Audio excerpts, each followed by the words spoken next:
Ito yung BIR Form Number 2550Q para sa remittance ng ating quarterly value-added tax.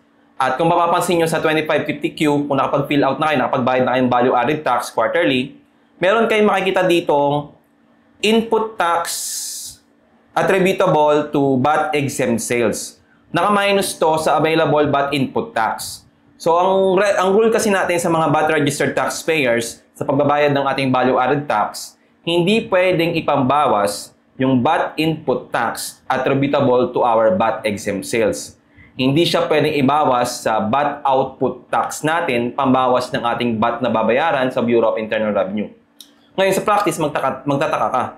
Saan pala natin gagamitin yung VAT input tax na binayaran natin na attributable o para sa VAT exempt sales? So, ang BIR po ay nagbaba ng Revenue Regulation Number 16, Series of 2025 as amended na.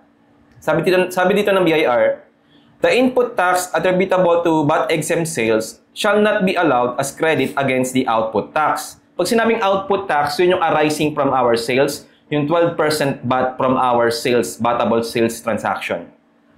But should be treated as part of cost or expense. So, dati ang treatment natin sa VAT exempt sales input tax ay pambawas sa ating gross income for income tax purposes as part of the cost or expense natin. So, hindi siya pambawas ng VAT liability, yung ating VAT input tax attributable to VAT exempt sales, pero pambawas siya ng ating gross income para naman sa ating income tax na gagamitin sa 1701Q, 1702Q, 1701 Annual ITR, tsaka 1702 RT, Quarterly ITR ng mga corporate taxpayers. Ngayon, nagbaba yung BIR ng Revenue Regulation Number 7, 2025, dated February 25, 2025, implementing our tax code provisions amendment ng Republic Act Number 12066 or the Create More Law.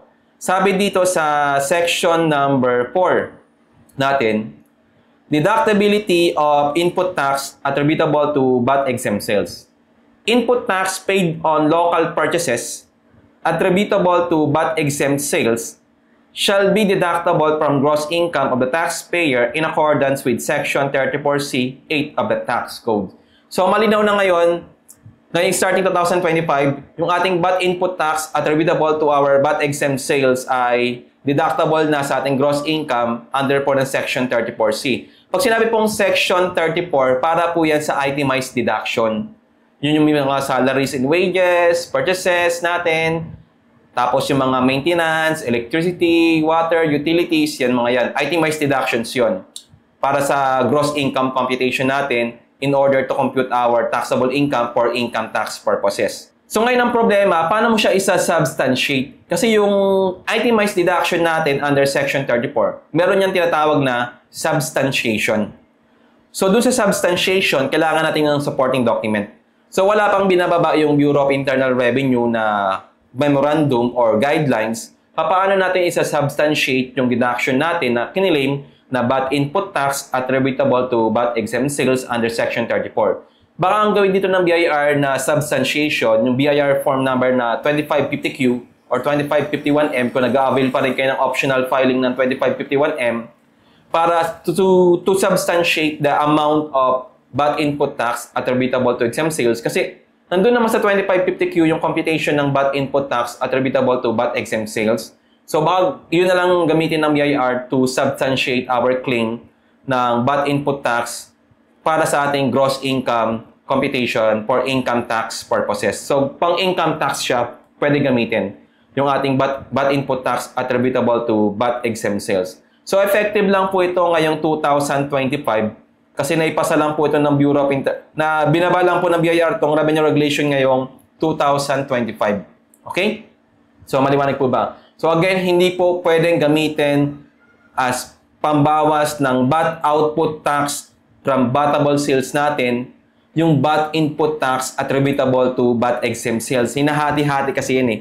So, hindi naman kasi lahat ng purchases natin na may VAT input tax ay attributable to VATable sales, zero rated, tsaka VAT exempt. So, ang ginagawa natin dyan, hinahati-hati natin, di ba? Based on our sales. Tapos, yung VAT input tax natin attributable to exempt sales, hindi siya pwede pambawas sa VAT output tax. So, pero pwede siyang gamitin pambawas ng ating gross income para sa ating income tax purposes. Ang problema, hindi sinabi ng BIR kung kailan mo siya pwedeng i-claim or anong pwede mong gamiting substantiation to support your claim of VAT input tax attributable to VAT exempt sale doon sa inyong gross income na computation natin para sa income tax purposes natin under Section 34 natin. So, let's wait para doon. And if you want to learn more about the BIR tax compliance, meron tayong special topics na exclusive lang para sa inyo on our YouTube channel. Magpa-gold membership lang kayo at 1,499 only. Meron tayong 60 plus exclusive special topics ng tax videos natin, tutorial, on our YouTube channel. Pwede nyo i-cancel anytime. Marami tayong mga helpful videos na exclusive lang para sa inyo.